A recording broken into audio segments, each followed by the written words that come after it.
O Catecismo em um ano.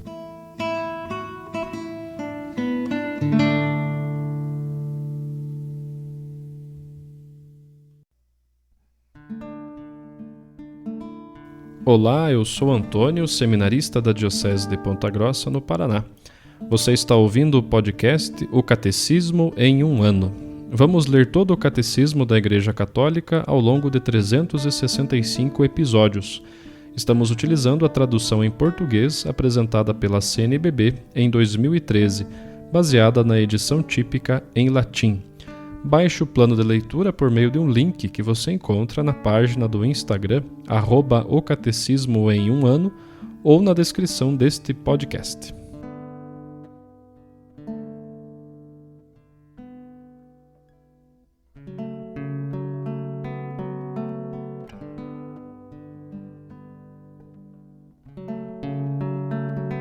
Chegamos ao dia 180 do nosso Catecismo em um ano. Hoje vamos ler aquele trecho do resumo sobre o sacramento da Eucaristia, fechando assim este capítulo sobre os sacramentos da iniciação à vida cristã. Os números são dos 1406 ao 1419.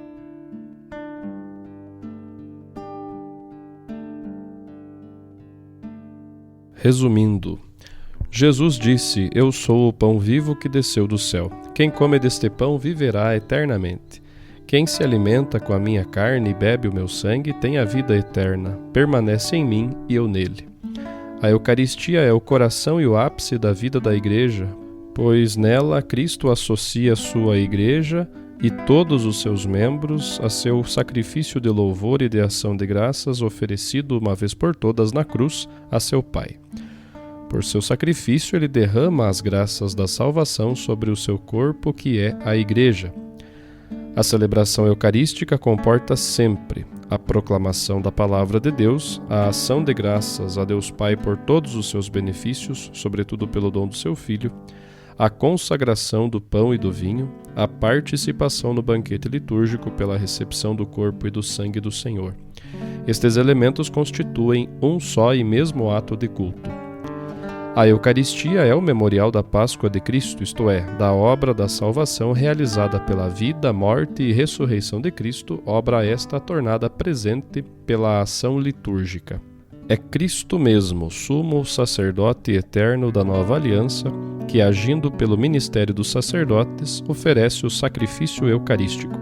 É também o mesmo Cristo, realmente presente sob as espécies do pão e do vinho, a oferenda do sacrifício eucarístico.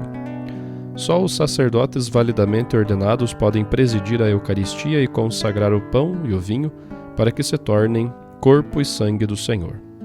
Os sinais essenciais do sacramento eucarístico são o pão de trigo e o vinho de uva, sobre os quais é invocada a bênção do Espírito Santo e o sacerdote pronuncia as palavras da consagração ditas por Jesus durante a última ceia. Isto é o meu corpo entregue por vós, este é o cálice do meu sangue.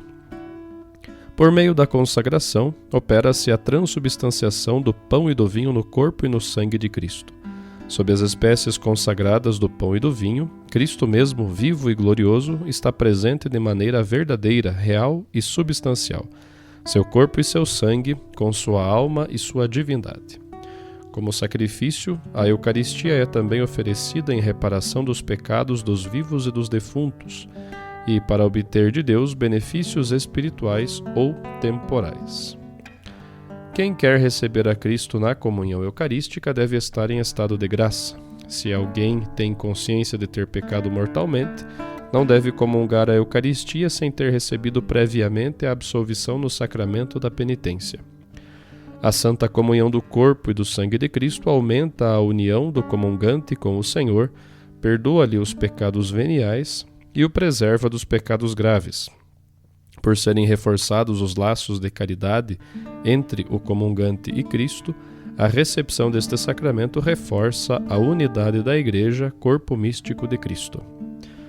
A Igreja recomenda vivamente aos fiéis que recebam a Santa Comunhão quando participam da celebração da Eucaristia. Impõe-lhes a obrigação de comungar pelo menos uma vez por ano. Visto que Cristo mesmo está presente no sacramento do altar, é preciso honrá-lo com um culto de adoração. A visita ao Santíssimo Sacramento é uma prova de gratidão, um sinal de amor e um dever de adoração para com Cristo nosso Senhor. Tendo Cristo passado deste mundo ao Pai, nos dá na Eucaristia o penhor da glória junto dele. A participação no santo sacrifício nos identifica com seu coração.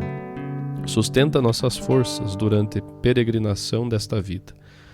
Nos faz desejar a vida eterna, nos une desde já à Igreja do Céu, à Santa Virgem Maria e a todos os santos.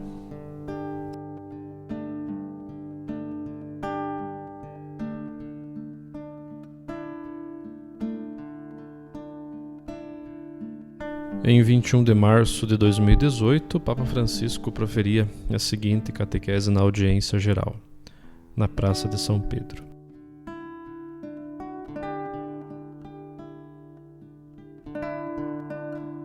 Hoje é o primeiro dia da primavera. Boa primavera! O que acontece na primavera? Florescem as plantas, florescem as árvores. Farvosei algumas perguntas. Uma árvore ou uma planta doentes florescem bem se estão doentes? Não. Uma árvore, uma planta que não foi regada pela chuva ou artificialmente, pode florescer bem? Não. E uma árvore ou uma planta das quais foram tiradas as raízes ou não as têm, podem florescer? Não. Mas pode-se florescer sem raízes? Não. E esta é uma mensagem. A vida cristã deve ser uma vida que precisa de florescer em obras de caridade, em gestos de bem. Mas se tu não tens raízes, não poderás florescer. E quem é a raiz? Jesus. Se ali nas raízes não estiveres com Jesus, não florescerás. Se não regares a tua vida com a oração e os sacramentos, terás flores cristãs? Não. Porque a oração e os sacramentos irrigam as raízes e a nossa vida floresce. Faço-vos votos a fim de que esta primavera seja para vós uma primavera florida, como será a Páscoa florescida. Florida de boas obras, de virtudes, de gestos de bem para os outros. Recordai isto. É um pequeno verso muito bonito da minha pátria. O que a árvore tem de florescido vem daquilo que tem de enterrado. Nunca cortemos as raízes com Jesus. E agora continuemos com a catequese sobre a Santa Missa. A celebração da missa, da qual percorremos os vários momentos, visa a comunhão, ou seja, a nossa união com Jesus. A comunhão sacramental, não a comunhão espiritual que podes fazer em casa dizendo: Jesus, gostaria de te receber espiritualmente. Não, a comunhão sacramental com o corpo e o sangue de Cristo. Celebramos a Eucaristia para nos alimentarmos de Cristo, que se oferece a nós, quer na palavra, quer no sacramento do altar, para nos conformar-nos com Ele. É o próprio Senhor quem o diz: quem come a minha carne e bebe o meu sangue permanece em mim e eu nele.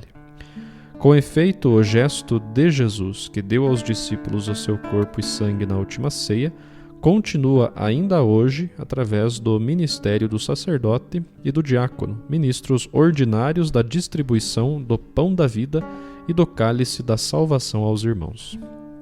Na missa, depois de ter partido o pão consagrado, ou seja, o corpo de Jesus, o sacerdote mostra-o aos fiéis, convidando-os a participar no banquete eucarístico. Conhecemos as palavras que ressoam no santo altar. Felizes os convidados para a ceia do Senhor. Eis o Cordeiro de Deus que tira o pecado do mundo. Inspirado num trecho do Apocalipse, felizes os convidados para a ceia das núpcias do Cordeiro, o capítulo 19, versículo 9 do Apocalipse, diz: núpcias, porque Jesus é o esposo da igreja. Este convite chama-nos a experimentar a íntima união com Cristo, fonte de alegria e de santidade. É um convite que rejubila e, ao mesmo tempo, impele a um exame de consciência iluminado pela fé. Com efeito, se por um lado vemos a distância que nos separa da santidade de Cristo, por outro acreditamos que o seu sangue é derramado para a remissão dos pecados. Todos nós fomos perdoados no batismo e todos nós somos perdoados ou seremos perdoados cada vez que nos aproximarmos do sacramento da penitência. E não nos esqueçamos, Jesus perdoa sempre, Jesus não se cansa de perdoar. Somos nós que nos cansamos de pedir perdão. Precisamente, pensando no valor salvífico deste sangue, Santo Ambrósio exclama: eu, que peco sempre, devo ter sempre à disposição o remédio. Nesta fé, também nós dirijamos o olhar para o Cordeiro de Deus que tira os pecados do mundo e invoquemo-lo. Ó Senhor, não sou digno de participar da vossa mesa, mas dizei uma só palavra e eu serei salvo. Dizemos isto em cada missa. Somos nós que nos movemos em procissão para receber a comunhão. Caminhamos rumo ao altar em procissão para receber a comunhão, mas na realidade é Cristo que vem ao nosso encontro para nos assimilar a si. Há um encontro com Jesus. Nutrir-se da Eucaristia significa deixar-se transformar naquilo que recebemos. Santo Agostinho ajuda-nos a compreender isto quando narra acerca da luz recebida ao ouvir Cristo dizer: eu sou o alimento dos grandes, cresce e comer-me-ás. E não serás tu que me transformarás em ti, como o alimento da tua carne, mas serás tu transformado em mim. Cada vez que recebemos a comunhão, assemelhamo-nos mais a Jesus, transformamo-nos mais em Jesus. Do mesmo modo que o pão e o vinho são transformados no corpo e sangue do Senhor, assim quantos o recebem com fé são transformados em Eucaristia viva. Ao sacerdote que, distribuindo a Eucaristia, te diz: o corpo de Cristo, tu respondes amém, ou seja, reconheces a graça e o compromisso que comporta tornar-se corpo de Cristo. Pois quando recebes a Eucaristia, tornas-te corpo de Cristo. Isto é bonito, é muito bonito. Enquanto nos une a Cristo, arrancando-nos dos nossos egoísmos, a comunhão abre-nos e une-nos a todos aqueles que são um só nele. Eis o prodígio da comunhão. Tornamo-nos aquilo que recebemos.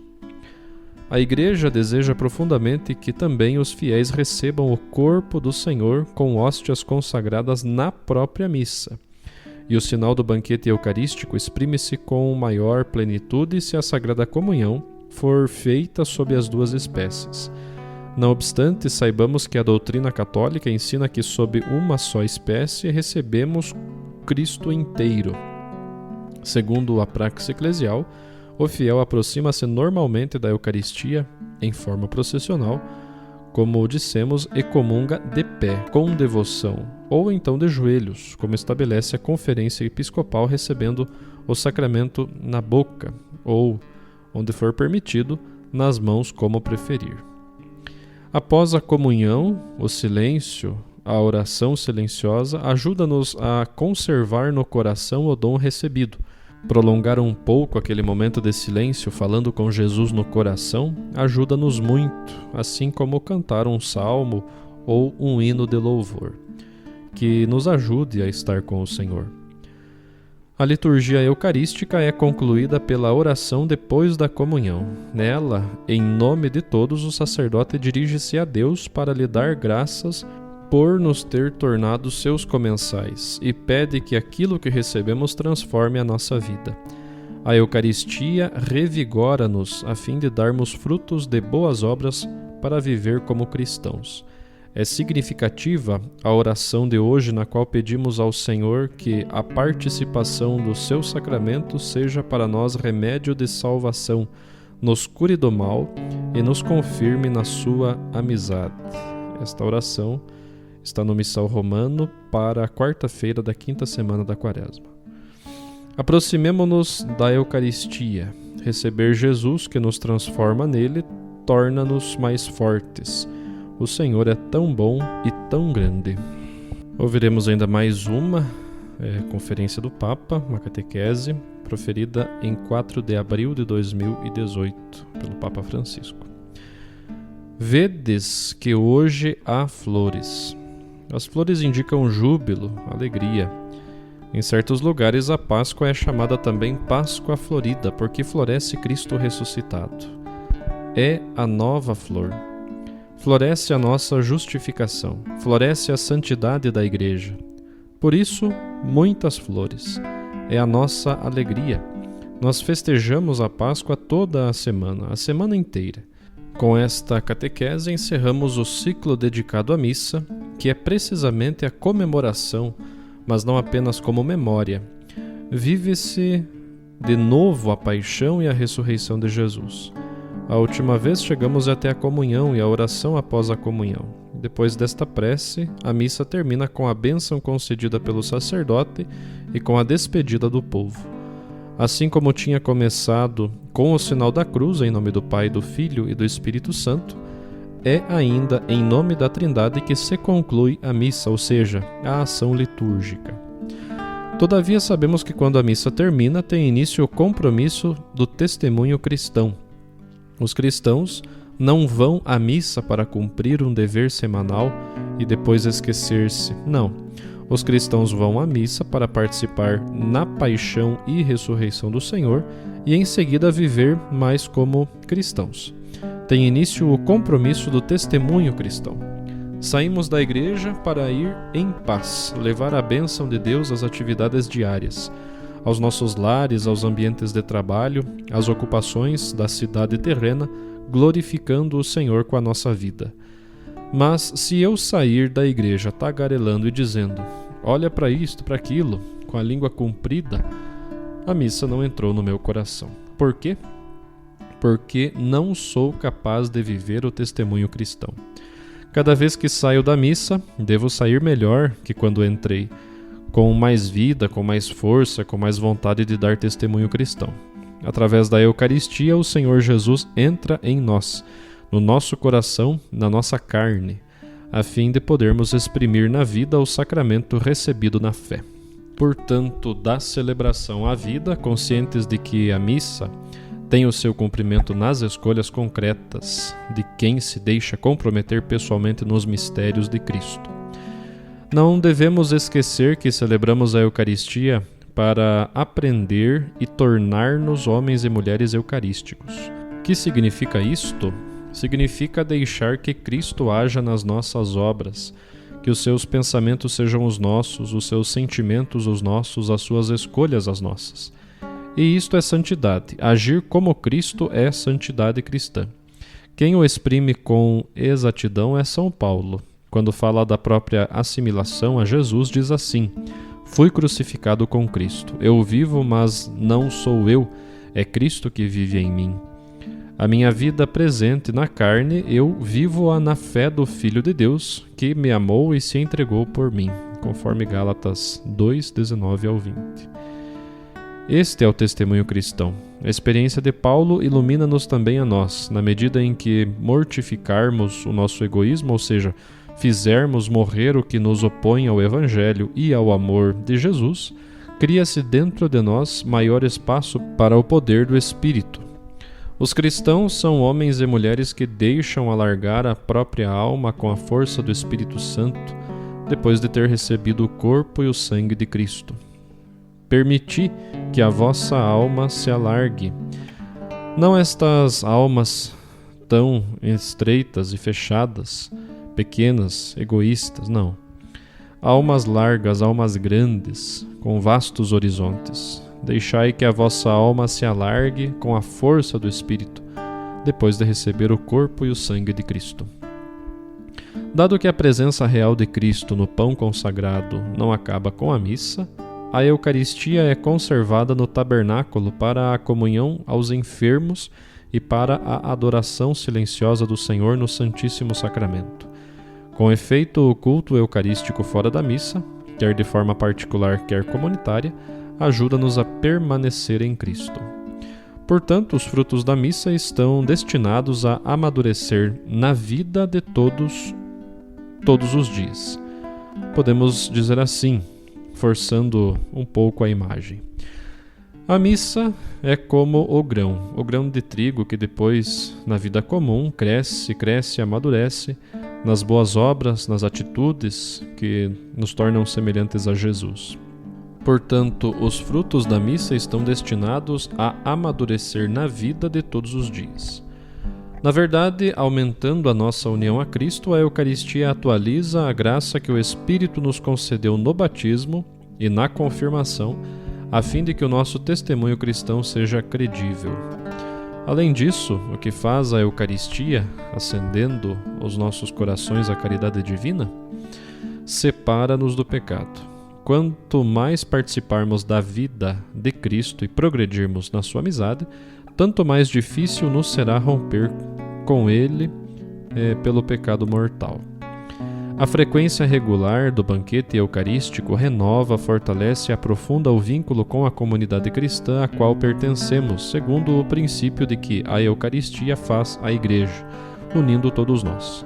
Por fim, participar na Eucaristia engaja-nos em relação aos outros, de maneira especial aos pobres, educando-nos a passar da carne de Cristo para a carne dos irmãos, onde Ele espera ser por nós reconhecido, servido, honrado e amado.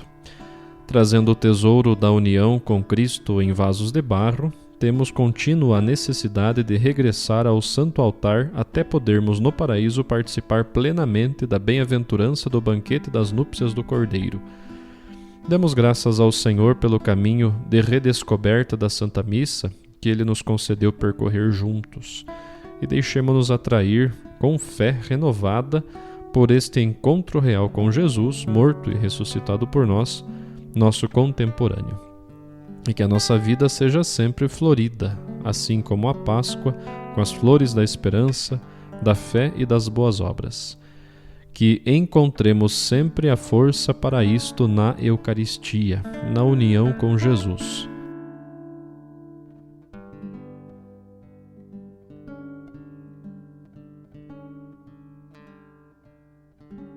Os textos das catequeses papais encontram-se na íntegra no site da Santa Sé, vatican.va.